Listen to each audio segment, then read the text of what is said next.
Addition of matrix आप देख रहे हैं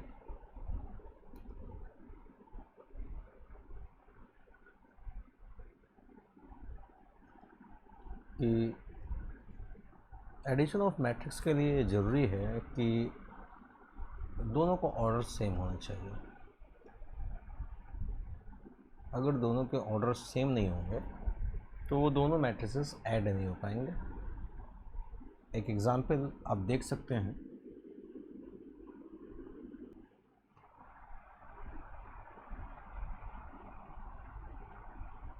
दिस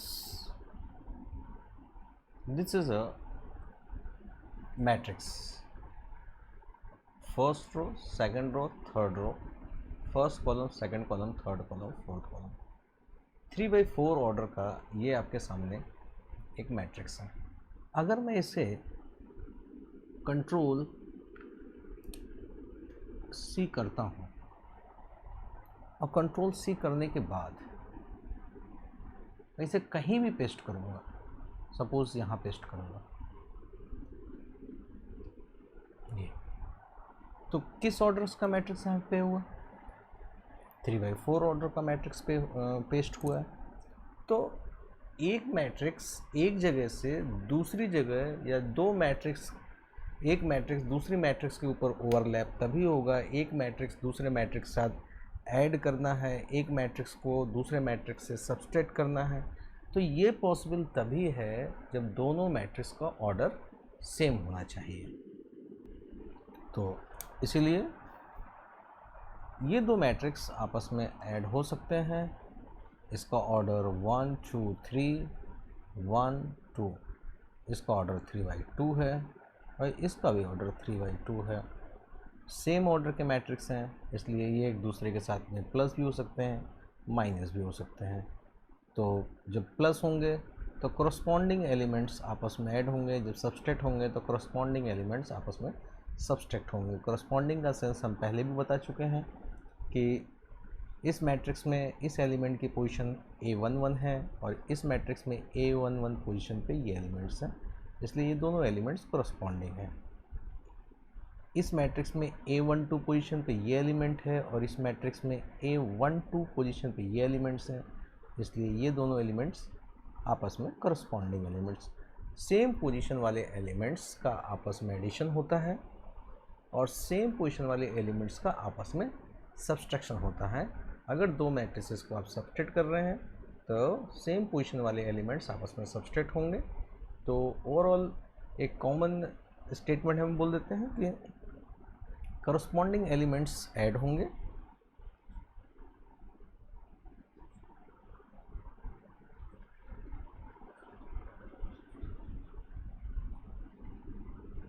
या तो आप ऐड करिए या आप सब्ट्रैक्ट करिए।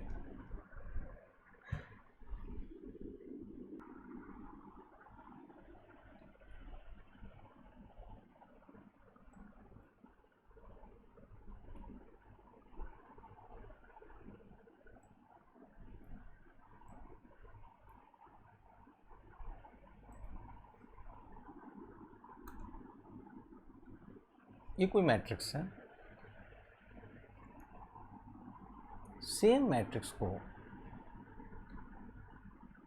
80 60 75 65 90 85, इस मैट्रिक्स को सेम इसी मैट्रिक्स से आप ऐड कर लीजिए।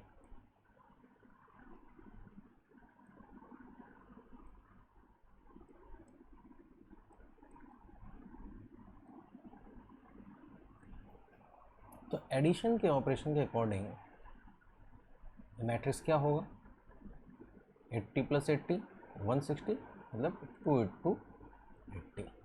60 + 60 120, मतलब 2 × 60। 2 × 75, 2 × 65, 2 × 90 एंड 2 × 85।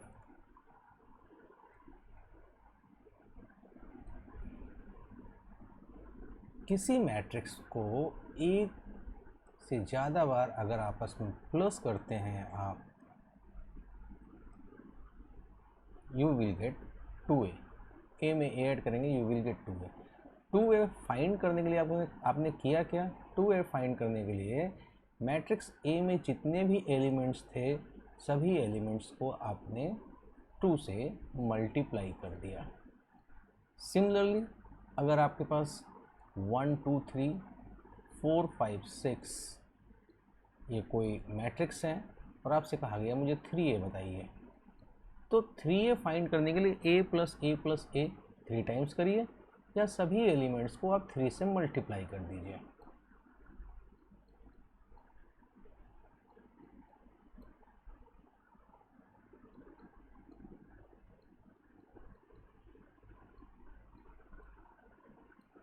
हो गया।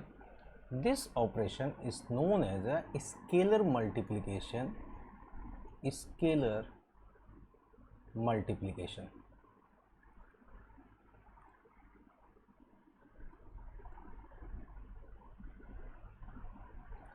ऑफ मैट्रिक्स, या ये कह दें कि matrix multiplied by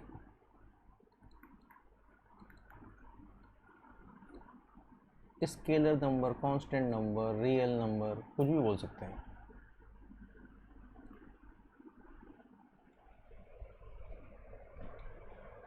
in short कि मैट्रिक्स को किसी कांस्टेंट नंबर से मल्टीप्लाई करने का मतलब है कि मैट्रिक्स के जो एलिमेंट्स हैं सभी एलिमेंट्स को उस एलिमेंट से मल्टीप्लाई कर दीजिए। Properties of addition of matrices, ये कम्यूटेटिव होता है, मींस मैट्रिक्स ए और ए प्लस बी को ऐड करने के लिए ए और बी का अगर ऑर्डर को आप इंटरचेंज कर देते हो रिजल्ट पे फ़र्क नहीं पड़ता। This is the law of commutation. ठीक है। सिमिलरली एसोसिएटिव रूल को भी ये फॉलो करता है। अगर आपके पास 3 मैट्रिसेस हैं तो चूँकि वर्क बाइनरी बेसिस पे होता है तो ए एंड बी को अगर आप फर्स्ट ऐड करते हैं और इस रिज़ल्ट में ये जो ए और बी रिज़ल्ट आ रहा है उस रिज़ल्ट में फिर आप सी को ऐड करते हैं, या फिर आप बी एंड सी को पहले ऐड कर लें और फिर उसके साथ आपने ए को ऐड किया, तो ए प्लस बी प्लस सी 3 मैट्रिक्स आपको ऐड करने हैं। तो चूँकि 2 मैट्रिक्स का एडिशन हम आपको सिखा रहे हैं, तो कौन से 2 मैट्रिक्स को पहले ऐड करें, या तो आप ए और बी को पहले ऐड कर लें और रिज़ल्ट में सी को ऐड करें, या फिर आप लास्ट 2 को पहले ऐड कर लें फिर रिज़ल्ट में ए को ऐड कर लें। ऐसा करने पर रिज़ल्ट में परिवर्तन नहीं आता। This is known as a associative rule या एसोसिएटिव लॉ इसको बोलते हैं। एग्जिस्टेंस ऑफ एडिटिव आइडेंटिटी, किसी भी मैट्रिक्स में कोई अनदर मैट्रिक्स आप ऐड करते हैं और ऐड करने के बाद चाहे अनदर मैट्रिक्स को मेन मैट्रिक्स के बाद में आप ऐड करें या जो दूसरा मैट्रिक्स है उससे आप पहले यूज़ करें, पोस्ट एडिशन करें चाहे प्री एडिशन करें, दोनों ही केसेस में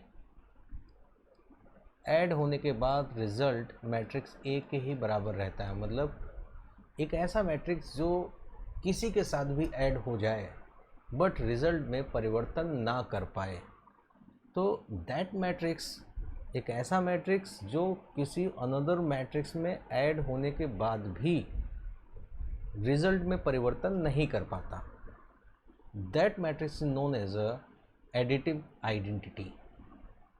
that matrix is known as a identity element. चूँकि ये मैट्रिक्स अनदर मैट्रिसेस में ऐड होने के बाद भी रिज़ल्ट में परिवर्तन नहीं कर पा रहा है, इसलिए इस आइडेंटिटी को एडिटिव आइडेंटिटी कहते हैं।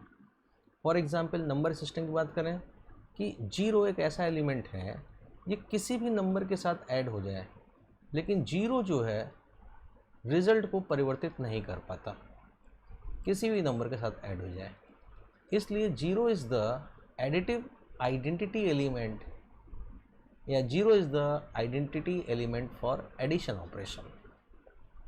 तो हेयर मैट्रिक्स ए है, मैट्रिक्स ए में जो एडिटिव आइडेंटिटी है that is known as a zero matrix. Zero matrix एक ऐसा मैट्रिक्स जिसके सभी एलिमेंट्स जीरो होते हैं, that is known as a zero matrix. For example 1 2 3 4 5 6, इसमें ये जीरो मैट्रिक्स आप ऐड कर दीजिए। 1 2 3 ऐड होने के बाद भी रिज़ल्ट वही का वही है जो पहले था। मतलब ये मैट्रिक्स किसी भी मैट्रिक्स के साथ ऐड हो जाए, इसके अंदर रिज़ल्ट चेंज करने की कैपेसिटी नहीं है।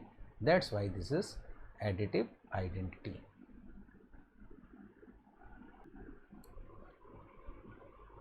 नेक्स्ट बात करते हैं हम एग्जिस्टेंस ऑफ एडिटिव इनवर्स। देखिए, जब एडिटिव आइडेंटिटी अगर एग्जिस्ट कर रहा है, एडिटिव आइडेंटिटी एलिमेंट अगर एग्जिस्ट कर रहा है तो इनवर्स एग्जिस्ट कर भी सकता है और नहीं भी कर सकता है। अगर एडिटिव आइडेंटिटी एलिमेंट ये एग्जिस्ट कर रहा है तो जो इनवर्स है, जिसको कि एडिटिव इनवर्स बोलेंगे, वो इनवर्स एग्जिस्ट कर भी सकता है, नहीं भी कर सकता है।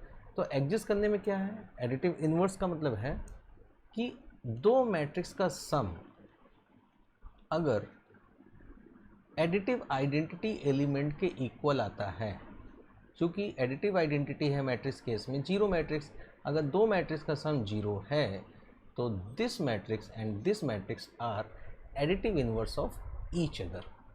Additive inverse of each other means कि इफ 1 2 3 4 5 6 ये कोई मैट्रिक्स है तो इसका एडिटिव इनवर्स होगा -1 -2 -3 -4 -5 -6। या ये कहें कि 1 2 3 4 5 6 इस मैट्रिक्स का एडिटिव इनवर्स होगा minus of this same matrix, जो भी मैट्रिक्स है उस मैट्रिक्स का साइन अपोजिट कर दीजिए।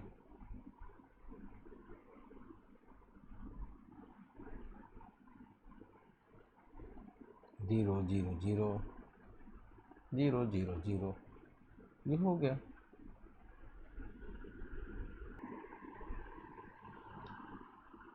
Now multiplication of matrices. Meera wants to buy 2 pens and 5 storybooks. 2 pen and 5 storybook.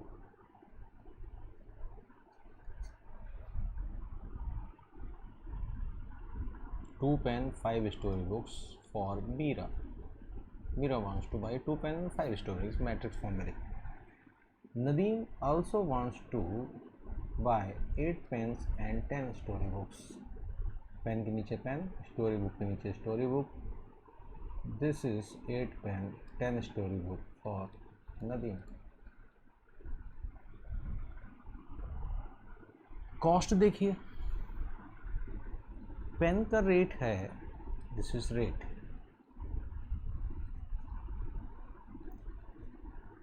Pen का रेट है 5 rupees each and story book का रेट है 50 rupees each.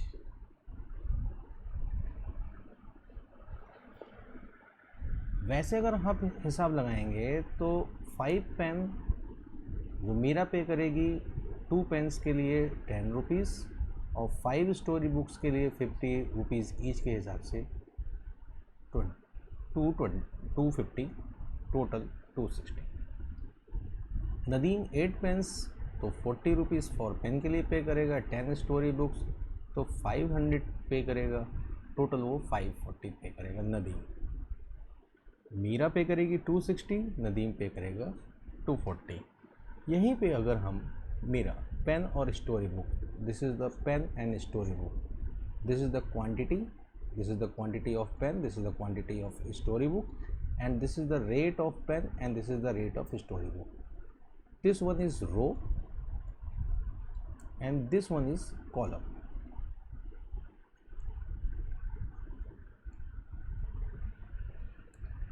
Two into 5 plus 5 into 50. ये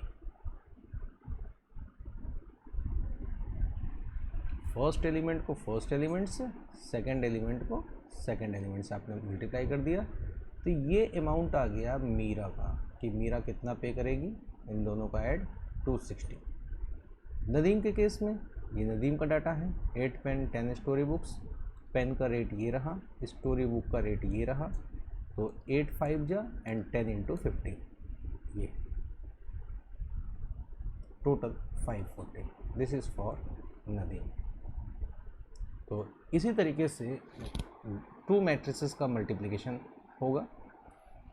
अगर आपके पास लिखा हुआ है 1 2 3 4 5 6, एक जनरल मैं एग्जाम्पल ले रहा हूँ बस, ठीक है। तो इट्स ऑर्डर इज़ 2/3। सपोज़ ये पेन है, ये कॉपी है, ये नोट टेक्स्ट बुक है कोई, तो ये मीरा के लिए है। तो बात समझ गए, मीरा एक पेन बाई करना चाहती है, 2 कॉपीज़ और 3 टेक्स्ट बुक ओपन खरीदना चाहती है। ये नदीम का हो गया कि सपोज़, तो 4 पेन 5 कॉपी और 6 टेक्स्ट बुक ओपन। और जो रेट है पेन, कॉपी, टेक्स्ट बुक, जो रेट है यहाँ पे पेन का सपोज़ 5 रुपीज़, कॉपी का 10 रुपीज़ और टेक्स्ट बुक का सपोज़ 20 रुपीज़। तो इन दोनों का जो मल्टीप्लाई होगा, तो this pen copy and text book, pen copy text book को multiply in order of pen का पेन के साथ, कॉपी का कॉपी के रेट के साथ और टेक्स्ट बुक का टेक्स्ट बुक के रेट के साथ आप मल्टीप्लाई करेंगे और ऐड करेंगे। 1 into 5 plus 2 into 10 plus 3 into 20, ये टोटल अमाउंट आ गया कि जो कि मीरा को पे करना होगा। सिमिलरली नदीम को कितना पे करना होगा, 4 पेन, तो पेन के रेट से मल्टीप्लाई कर दीजिए 4 इंटू 5, 5 कॉपी, कॉपी के रेट से मल्टीप्लाई कर दीजिए 5 इंटू 10 एंड 6 टेक्स्ट बुक के रेट से मल्टीप्लाई कर दीजिए। ये अमाउंट टोटल नदीम को पे करना पड़ेगा। तो मीरा का ओवरऑल पेमेंट दिस और नदीम का ओवरऑल पेमेंट दिस।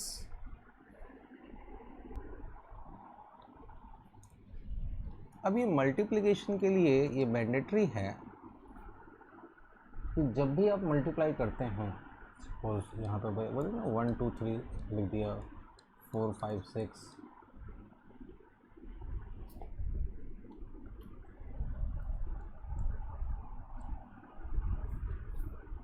जितने इसमें कॉलम हैं, this is 2/3, there is 3 columns. तो जो भी जिस भी मैट्रिक्स से आप मल्टीप्लाई कर रहे हैं, this is called pre matrix, जो कि पहले आया है,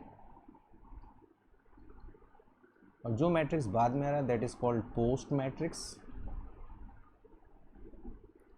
तो जैसे यहाँ पे देखें, पेन को पेन के रेट के साथ, कॉपी को कॉपी के रेट के साथ, टेक्स्ट बुक को टेक्स्ट बुक, तो जितने भी यहाँ पे कॉलम्स हैं, जितने भी हेड्स हैं, यहाँ पे हेड है टॉप, जितने भी कॉलम्स हैं, इसमें 3 कॉलम्स हैं, तो यहाँ पे 3 रोज़ होनी चाहिए। 4 सपोज ये 5 10 20।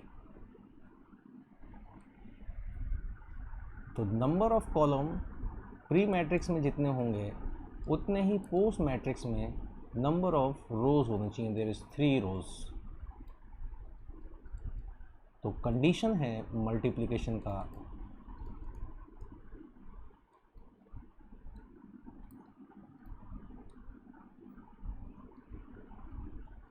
This is pre, this is post. this is post matrix, this is pre matrix. Number of column in pre matrix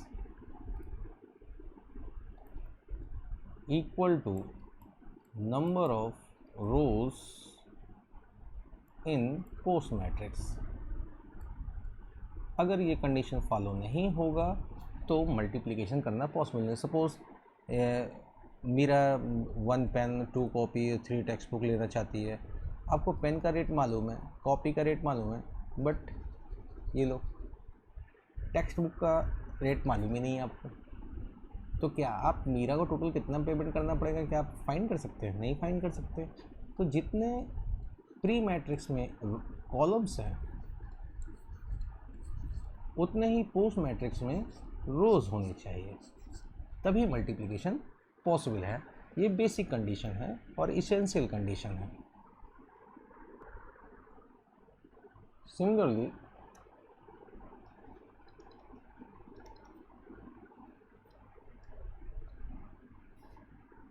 1 2 3 4 5 6 और यहाँ पे मल्टीप्लाई करने को लिख दिया. This is 3 4 7 2 8 1. ये आपको वर्क दे दिया. तो there are 3 columns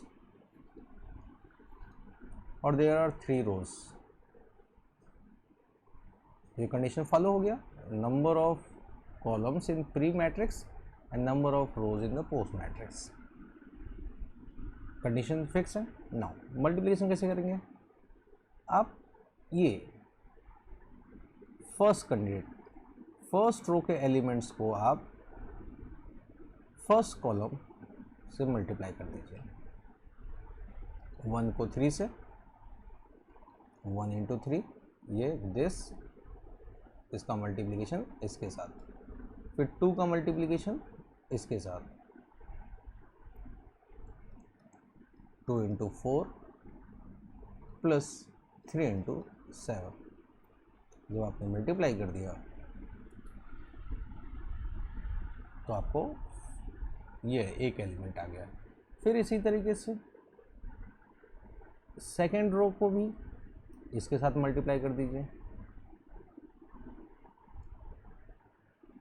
4 into 3 plus 5 into 4 plus 6 into 7. Suppose मेरा ये है पेन, ये है कॉपी, ये टेक्स्ट बुक. ये कोई शॉप है ए. शॉप ए पे पेन की कीमत 3 रुपये की है, कॉपी की कीमत 4 रुपये है और टेक्स्ट बुक की कीमत 7 रुपीज़ है. और शॉप बी पे गया, वहाँ पे पेन की कॉस्ट रेट 2 रुपीज़ हैं, कॉपी की रेट 8 रुपीज़ हैं और टेक्स्ट बुक की रेट 1 रुपीज़ हैं. तो हमें ये देखना है कि मीरा को किस शॉप से ख़रीदना चाहिए और नदीम को किस शॉप से सामान ख़रीदना चाहिए. तो मीरा को शॉप ए पे कितना पेमेंट करना पड़ेगा? This is for shop A.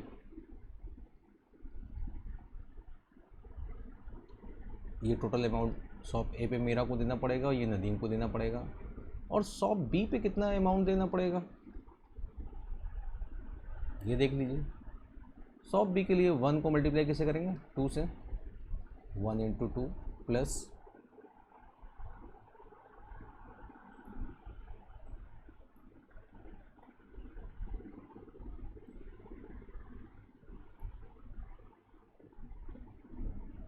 1 into 2, 2 into 8 और 3 इंटू 1. ये अमाउंट शॉप बी पर मीरा को देना पड़ेगा. और नदीम को 4 into 2 plus 5 into 8 plus 6 into 1. ये अमाउंट नदीम को देना पड़ेगा. तो चेक करें तो दिस इज 3, 4 2 जा 8, 3 11 और 7 3 जा 21, 11 32। मीरा को शॉप ए पे 32 रुपीज़ पे करने पड़ेंगे। 4 3 जा 12, 5 4 जा 20, 32 हो गया और 6 7 जा 42। तो 42 और 20 62 और 12 64 74। तो शॉप बी पे कितना पेमेंट करना पड़ेगा वो देख लेते हैं। 2 रुपीज़, 16 रुपीज़, 18 और 3 21। और नदीम को कितना पे करना पड़ेगा? 8 रुपीज़, 8 5 जा 40, 48 और 6 54। तो ये अमाउंट आ गया कि मीरा को 32 रुपीज़ देने पड़ेंगे शॉप ए पर और नदीप को 74 पे करने पड़ेंगे। और शॉप बी से अगर परचेज़ करता है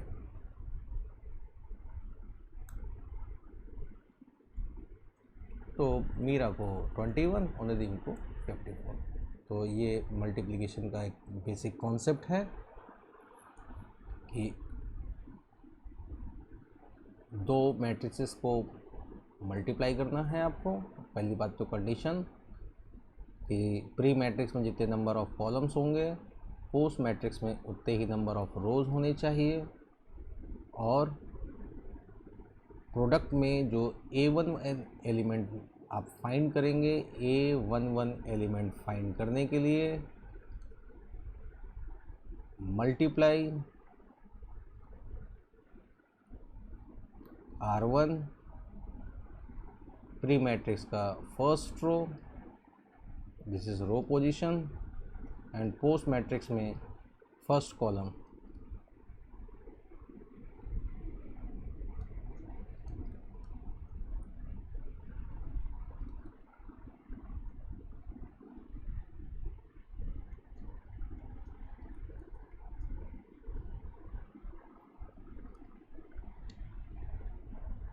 फर्स्ट एलिमेंट को जो फर्स्ट कॉलम होगा फर्स्ट एलिमेंट को फर्स्ट एलिमेंट से, सेकंड एलिमेंट को सेकंड एलिमेंट से और थर्ड एलिमेंट को थर्ड एलिमेंट से मल्टीप्लाई करिए। R1 of pre matrix and C1 of post matrix and add the product. और उसके बाद जो भी प्रोडक्ट आता है उसको ऐड कर लीजिए। इसको मल्टीप्लाई इसके साथ, इसको मल्टीप्लाई इसके साथ और इसको मल्टीप्लाई इसके साथ करने के बाद इसको जब ऐड कर लेंगे यू विल गेट A11। अगर आपसे कहा जाए कि A21 कैसे फाइंड करना है तो आप प्री मैट्रिक्स के R2 को और पोस्ट मैट्रिक्स के C1 को मल्टीप्लाई करिए। फर्स्ट एलिमेंट को फर्स्ट से, सेकंड एलिमेंट को सेकंड से, मतलब यहाँ पे R2 फर्स्ट एलिमेंट को फर्स्ट से, सेकंड एलिमेंट को सेकंड से और थर्ड एलिमेंट को थर्ड से मल्टीप्लाई करिए और ऐड कर दीजिए। ठीक है। आपसे कहा जाए कि A22 कैसे मिलेगा तो वही प्री मैट्रिक्स में सेकंड रो, ये सेकंड रो हो गया और पोस्ट मैट्रिक्स में सेकंड कॉलम। फर्स्ट एलिमेंट को फर्स्ट एलिमेंट से, सेकंड एलिमेंट को सेकंड एलिमेंट से और थर्ड एलिमेंट को थर्ड एलिमेंट से आप मल्टीप्लाई करिए। R2 को C2 के साथ, फर्स्ट को फर्स्ट एलिमेंट का फर्स्ट एलिमेंट, करस्पॉन्डिंग एलिमेंट बोलते हैं, फर्स्ट एलिमेंट को फर्स्ट एलिमेंट से, सेकंड एलिमेंट को सेकंड और थर्ड एलिमेंट थर्ड से मल्टीप्लाई करिए और ऐड कर लीजिए, you will gate A22।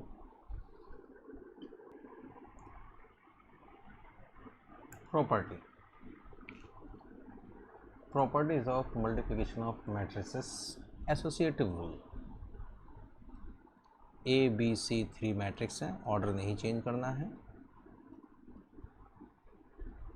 A into B into C, in 3 matrix को इसी ऑर्डर में मल्टीप्लाई करना है। लेकिन at a time 2 matrix multiply होते हैं तो किसको पहले करें?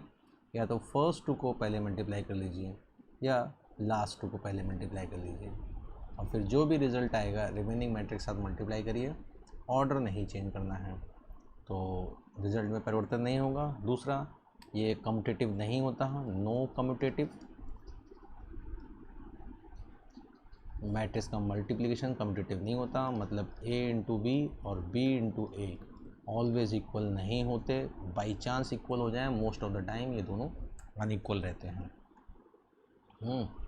दूसरा एग्जिस्टेंस ऑफ मल्टीप्लिकेटिव आइडेंटिटी, मतलब आइडेंटिटी के बारे में बताएंगे कि ऐसा मैट्रिक्स जो किसी दूसरे के साथ मल्टीप्लाई होने के बाद भी रिजल्ट में परिवर्तन नहीं कर पाता, तो ऐसे मैट्रिक्स को मल्टीप्लिकेटिव आइडेंटिटी मैट्रिक्स कहते हैं। ठीक है, तो ये हमेशा आइडेंटिटी यूनिट मैट्रिक्स होता है। Unit matrix 1 0 0 0 1 0 0 0 1 1 2 3 4 5 6 7 8 9। जब भी आप मल्टीप्लाई करेंगे तो ये देखिए कि फर्स्ट रो को फर्स्ट कॉलम के साथ मल्टीप्लाई करेंगे तो क्या होगा, 1 का बाकी सबको 0 के साथ, 2 को 0 के साथ, 3 को 0 के साथ, तो रिजल्ट जब ऐड करके क्या आएगा 1। अब इसको फर्स्ट रो को सेकंड कॉलम के साथ मल्टीप्लाई करेंगे, फर्स्ट रो को सेकंड कॉलम से मल्टीप्लाई करेंगे तो कौन सा एलिमेंट मिलेगा, A12 मिलेगा। A12 यहाँ पे आएगा। 1 को 0 से 0 हो गया, 2 को 1 से 2 हो गया, 3 को 0 से, ठीक है, तो ओवरऑल 2 आया। फिर ऐसे ही फर्स्ट रो को थर्ड कॉलम के साथ मल्टीप्लाई करेंगे आप, तो कौन सा एलिमेंट मिलेगा आपको, मिलेगा A13, यहाँ पे आएगा। 1 को 0 से, 2 को 0 से, 3 को 1 से, तो ऐड करा तो 3 आया। Similarly second row 4 5 6, second row को फर्स्ट कॉलम के साथ मल्टीप्लाई करेंगे तो कौन सा एलिमेंट मिलेगा, row position column position A21, second row first column, यहाँ पे एलिमेंट मिलेगा। तो 4 को 1 से किया, 5 को 0 से किया, 6 को 0 से किया, ऐड किया तो दिस इज़ 4। सिमिलरली 4 को 0 से किया, 5 को 1 से किया, 6 को 0 से किया, सेकंड रो सेकंड कॉलम को मल्टीप्लाई कर रहे हैं A22 position, this is 5, this is 6, similarly 8 9।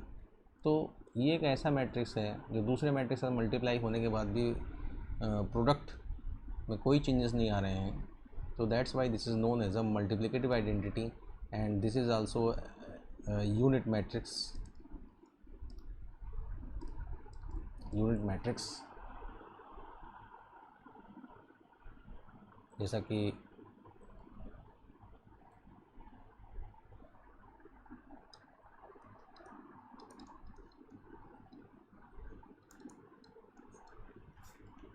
और diagonal matrix,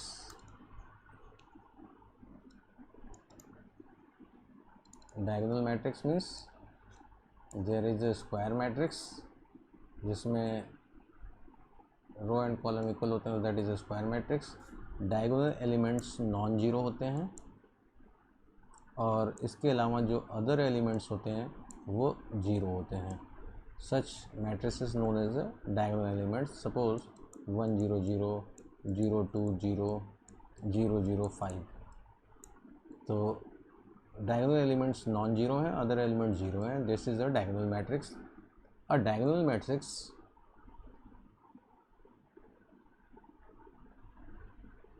having same diagonal elements, having same diagonal elements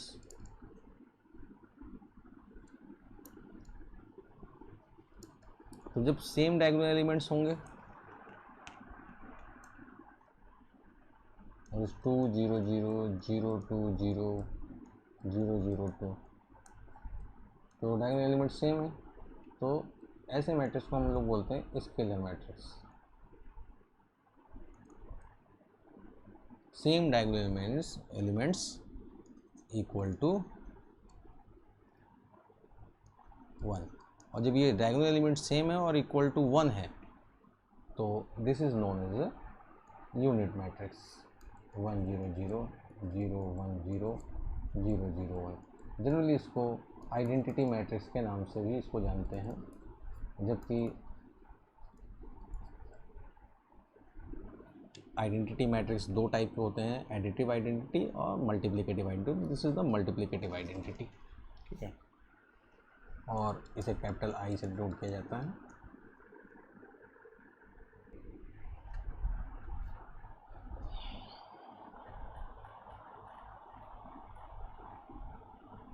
जिस एक्सरसाइज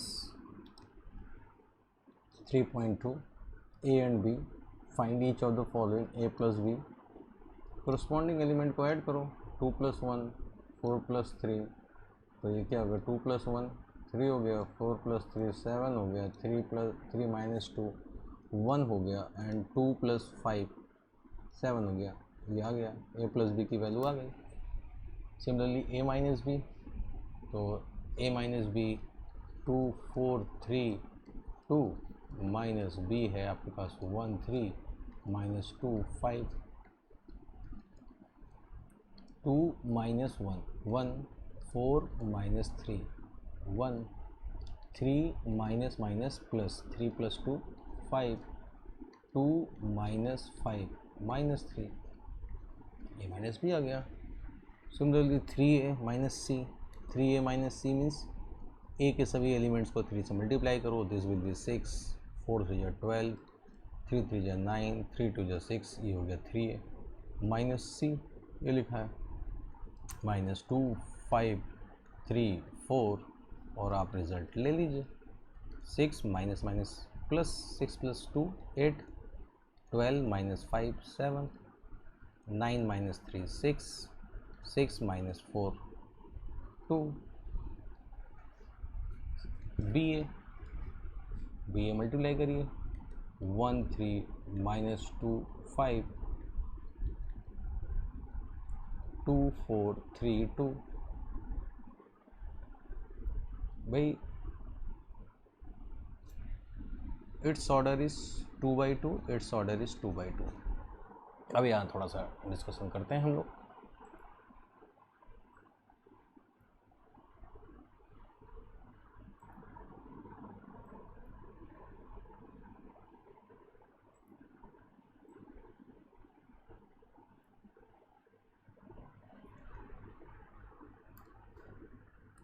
कोई मैट्रिक्स है आपके पास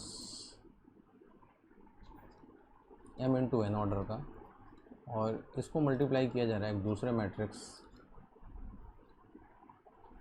जिसका ऑर्डर है n×p, तो जो रिज़ल्ट आएगा मैट्रिक्स उसका ऑर्डर क्या होगा, m/p। एग्जाम्पल यही कि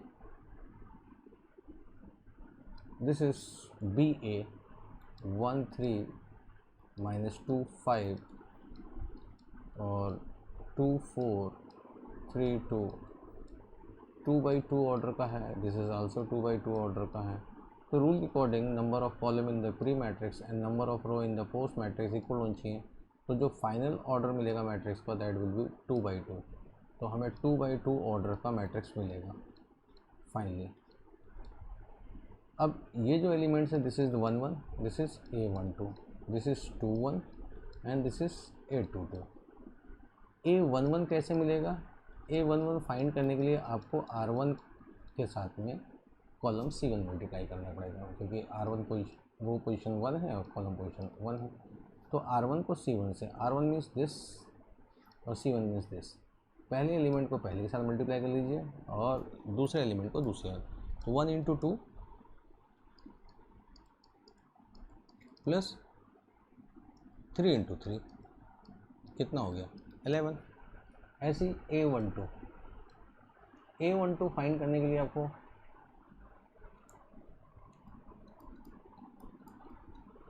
रो पोजीशन 1 है, कॉलम पोजीशन 2 है, तो R1 को C2 के साथ मल्टीप्लाई करना पड़ेगा, तो this is R1, this is C2, first को फर्स्ट के साथ, सेकंड एलिमेंट को सेकंड के साथ, तो 1 × 4 प्लस 3 × 2, तो दिस बिकम 4 और 3 × 6, दिस बिकम 10।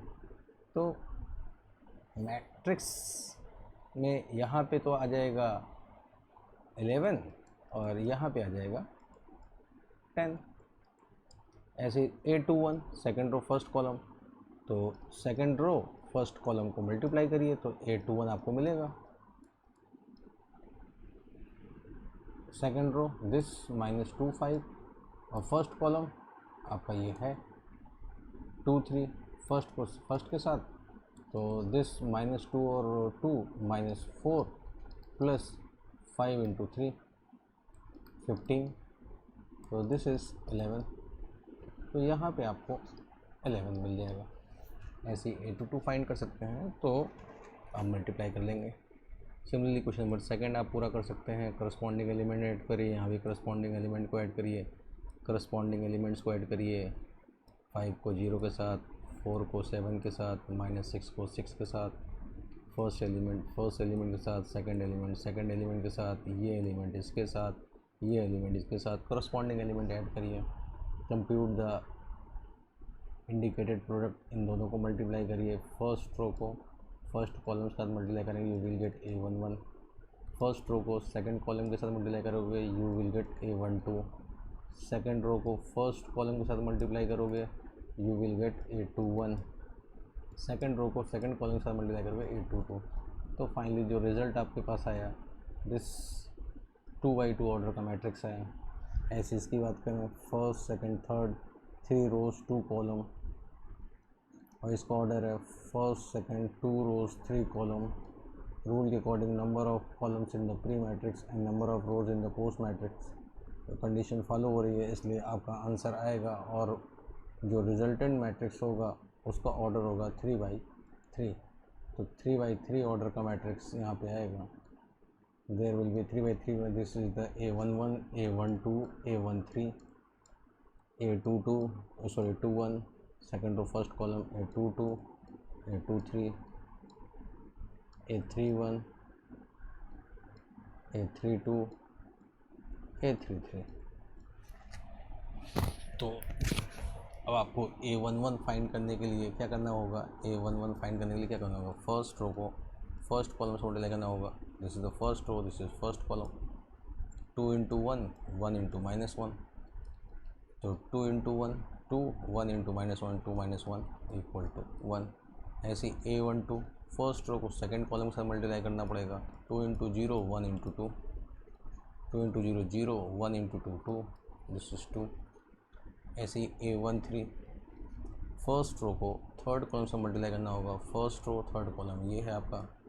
2 × 1 फर्स्ट एलिमेंट को फर्स्ट के साथ, सेकंड एलिमेंट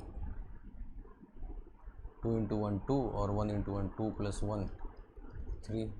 तो इसकी वैल्यू कैलकुलेट कर ली, इसकी भी ऐसे इसकी वैल्यू कैलकुलेट कर सकते हो। 821 के लिए क्या करना पड़ेगा, ये सेकंड रो को फर्स्ट कॉलम के साथ मल्टीप्लाई करना पड़ेगा। सेकंड रो को फर्स्ट कॉलम के साथ मल्टीप्लाई करना पड़ेगा। तो जब सेकंड रो को फर्स्ट कॉलम से 3 × 1 3 और 2 × -1 -2 1 आ जाएगा। तो ये मल्टीप्लिकेशंस आप ऑपरेशंस कर लीजिएगा।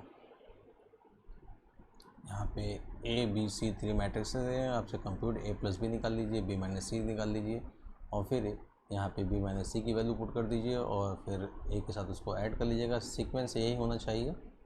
और यहाँ पे A+B की वैल्यू पुट कर दीजिएगा, माइनस के बाद C, और फिर इन दोनों मैट्रिक्स को सिंप्लीफाई करिए। अगर दोनों साइड में रिजल्ट सेम आता है, LHS RHS सेम आता है, तो आप वेरीफाई कर लेंगे। A और B ये दिया हुआ है, कंप्यूट 3A - 5B, मतलब A को पहले 3 से मल्टीप्लाई कर लीजिए।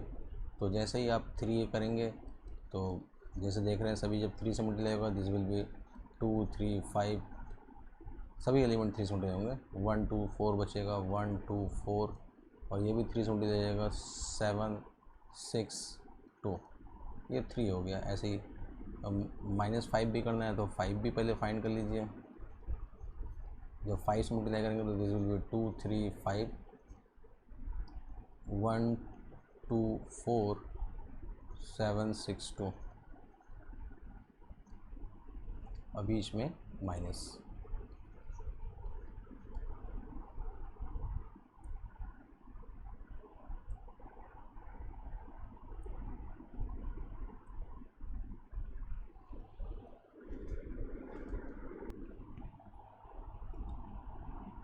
6 कॉस थीटा एक कांस्टेंट नंबर है, जनरल नंबर है कॉस थीटा, और मैट्रिक्स के अंदर ये एक नंबर है और ये मैट्रिक्स के अंदर मल्टीप्लाई होना है।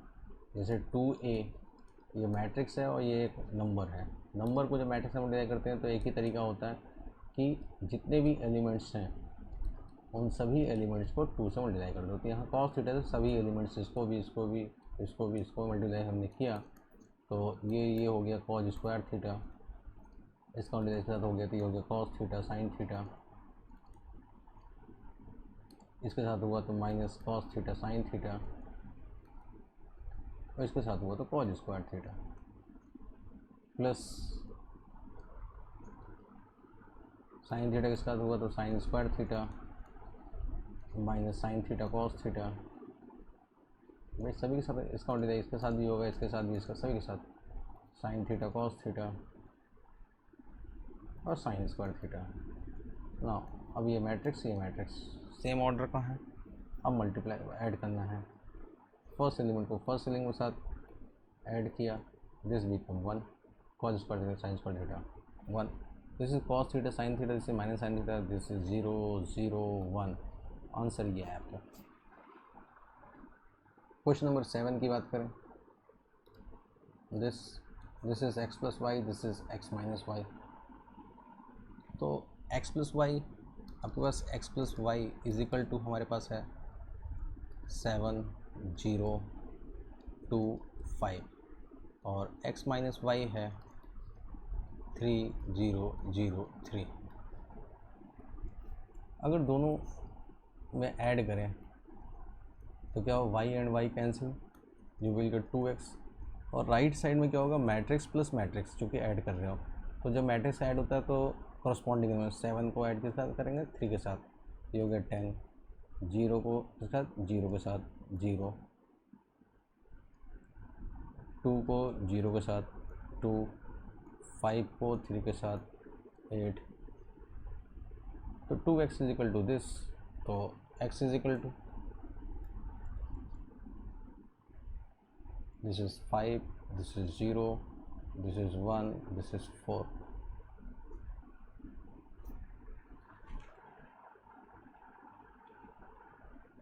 ऐसे क्वेश्चन नंबर 8 में बात करें, y की वैल्यू ये गिवन है 2x plus y is equal to this, तो y की वैल्यू यहाँ पे पुट कर दीजिए, तो आपके पास ये हो जाएगा 2x is equal to 1 0 minus 3 2, और y इधर चला गया तो माइनस वाई हो गया।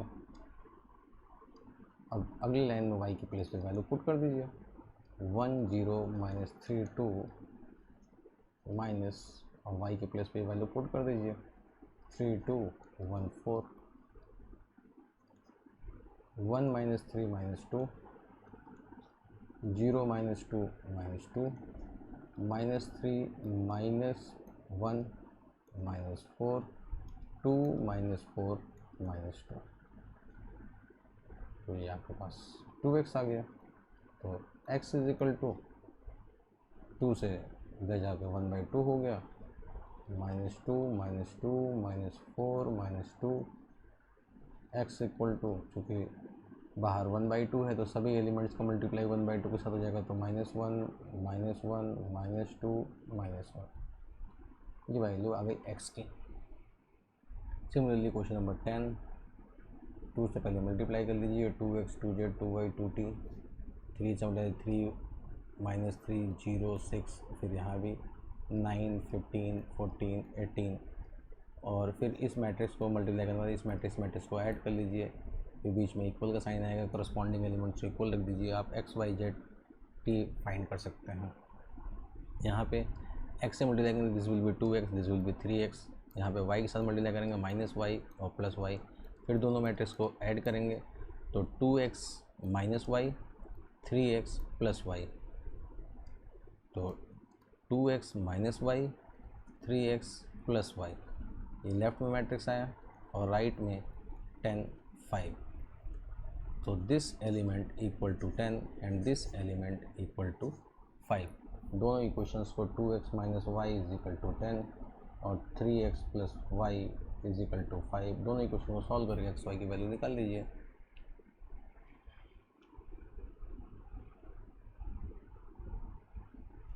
Now question number 13, f x is equal to this, तो f y is equal to क्या होगा? सिंपली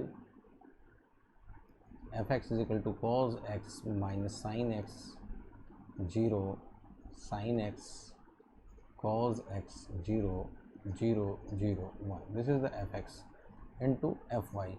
भाई जहाँ जहाँ वाई के प्लेस पे, एक्स के प्लेस पे वाई रिप्लेस कर दो, this will be cos y minus sine y 0 sine y cos y 0 0 0 1, दोनों मल्टीप्लाई करिए। मल्टीप्लिकेशन पॉसिबल है? Yes. 1 2 3, it's order is 3/3, 3 columns हैं प्री मैट्रिक्स में, it's order is also 3/3, post matrix में 3 रोज हैं, इसलिए मल्टीप्लिकेशन पॉसिबल है। जो फाइनल मैट्रिक्स उसका ऑर्डर होगा 3/3, 3/3 का फाइनल मैट्रिक्स आएगा।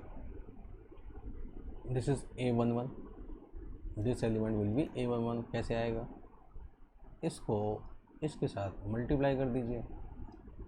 फर्स्ट को फर्स्ट के साथ cos x cos y minus sine x sine y 0 0, cos x cos Y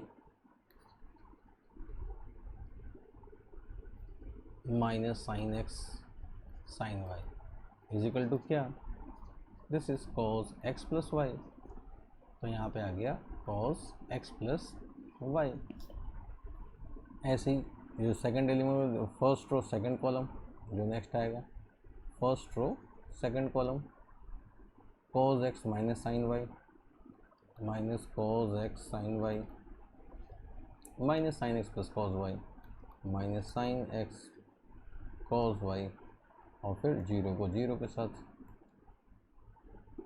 तो माइनस इसमें से अगर कॉमन ले लें तो cos x sine y, cos A sine B, sine A cos B, ये हो गया formula sine x plus y का। तो there will be minus sine x plus y. फिर इसको इसके साथ थर्ड कॉलम के साथ मल्टीप्लाई करेंगे तो A13 मिलेगा, 0 0 और 0 1, तो ये 0 आ गया। जो एफ एक्स वाई करेंगे तो आप जब x को रिप्लेस करेंगे x प्लस वाई से, तो फर्स्ट रो में क्या आएगा? Cos x plus y minus sine x plus y 0, देखिए फर्स्ट रो आ रहा है। तो इस तरीके से हम मल्टीप्लाई करेंगे, ये क्वेश्चंस ये कंप्लीट हो जाएगा। यहाँ पे वेरीफाई करना है, इन दोनों मैट्रिक्स मल्टीप्लाई कर लो, इन दोनों मैट्रिक्स मल्टीप्लाई कर लो, देखना रिजल्ट इक्वल नहीं आएगा, वेरीफाई हो जाएगा। Find A² minus 5A plus 6I, ए की वैल्यू गिवन है। फर्स्ट A इंटू ए करके आप A² फाइंड करेंगे। A² फाइंड करने के लिए आपको A इंटू ए करना पड़ेगा, मतलब 2 0 1 2 1 3 1 माइनस 1 0 को 2 0 1 2 1 3 1 minus 1 0, this is 3/3, this is 3/3। जो फाइनल मैट्रिक्स आएगा उसका ऑर्डर 3/3 होगा। यहाँ पे जो एलिमेंट्स हैं that is A11। A11 find करने के लिए फर्स्ट रो को फर्स्ट कॉलम मल्टीप्लाई करेंगे, फर्स्ट एलिमेंट फर्स्ट के साथ, सेकंड एलिमेंट सेकंड के साथ, थर्ड एलिमेंट थर्ड के साथ, 2 2 जो 4 0 और 1, टोटल आ गया यहाँ पे 5। ऐसे नेक्स्ट होगा A12, first row second column, first को ये हो गया 0 0 और -1, तो देयर विल बी -1।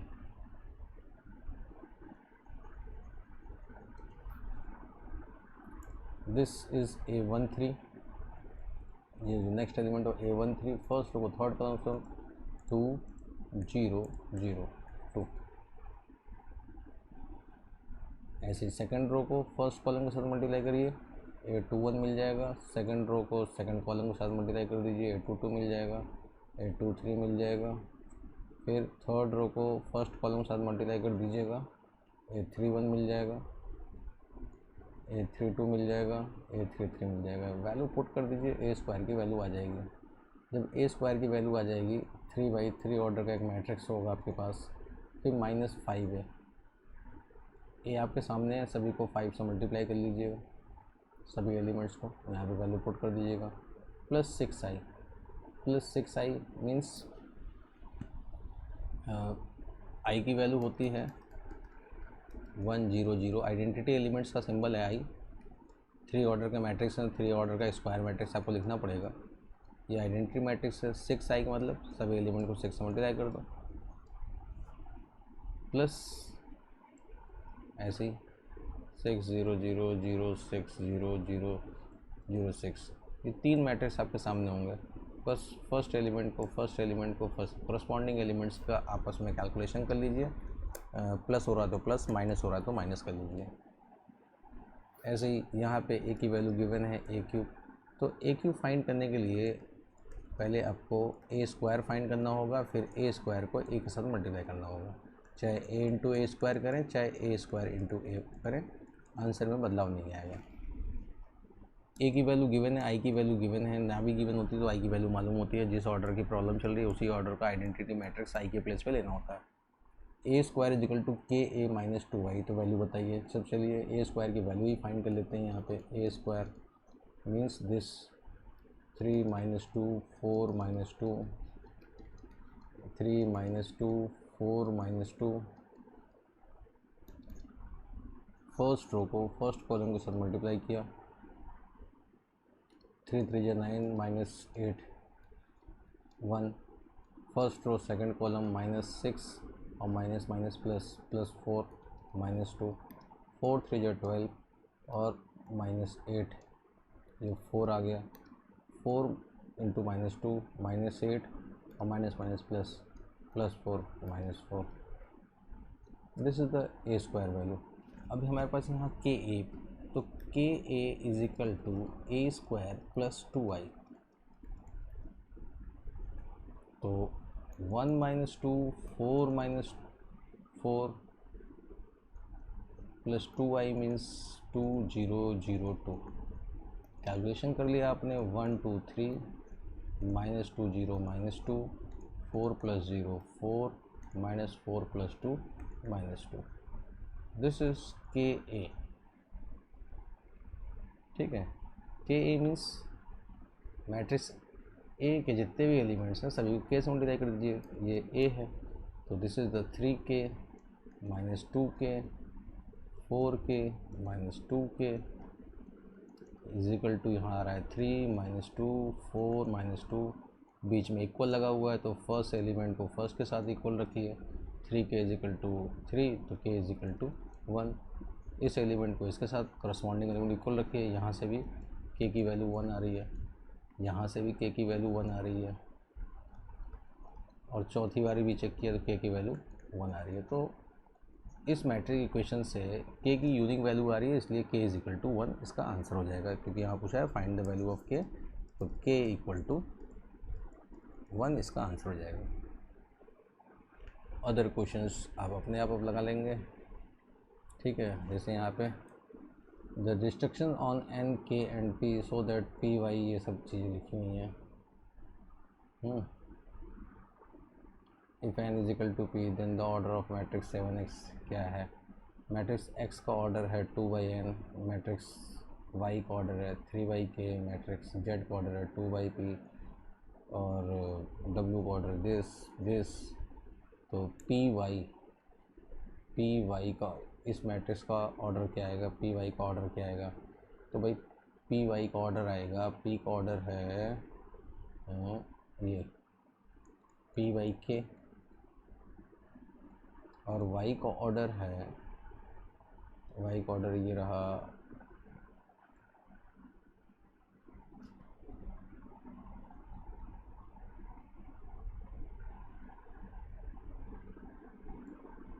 तो matrix multiplication according P Y के मल्टीप्लिकेशन अकॉर्डिंग 3 मैट्रिक्स में number of column 4 number of, मतलब k इज इक्वल टू 3, तो k इज इक्वल टू आ गया 3, तो k इज इक्वल टू 3 ये रहा ऑप्शन। और WY,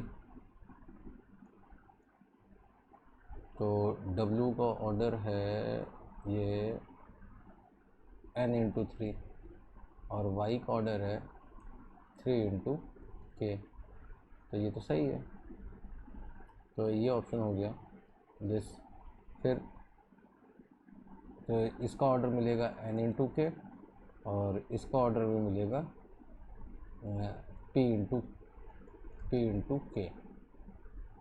इसका ऑर्डर आया n इंटू के। क्योंकि ये मैट्रिक्स दोनों ऐड हो रहे हैं, तो दोनों का ऐड होने का मतलब है कि दोनों का ऑर्डर सेम होना चाहिए। दो मैट्रिक्स का एडिशन तभी पॉसिबल है जब दोनों का ऑर्डर सेम होते हैं। तो के प्लेस पे के है, ठीक है, तो इसका मतलब p is equal to n। तो p is equal to n and k is equal to 3। Option number this. If n is equal to p then the order of matrix 7x minus 5z क्या होगा? अगर n equal to p है तो 7x मतलब x का order है 2 into n और minus 5z this 2 into P. क्योंकि दोनों के बीच में प्लस माइनस लगा हुआ है तो इसलिए ये ऑर्डर सेम होना चाहिए, n equal to P. If same होगा तो n equal to P. If n equal to P then the order of this कितना होगा?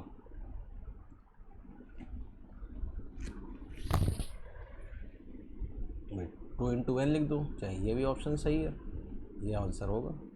जब n is equal to P हो जाएगा तो दोनों का ऑर्डर सेम हो जाएगा, चाहे 2 इंटू एन का हो चाहे 2 इंटू पी का हो।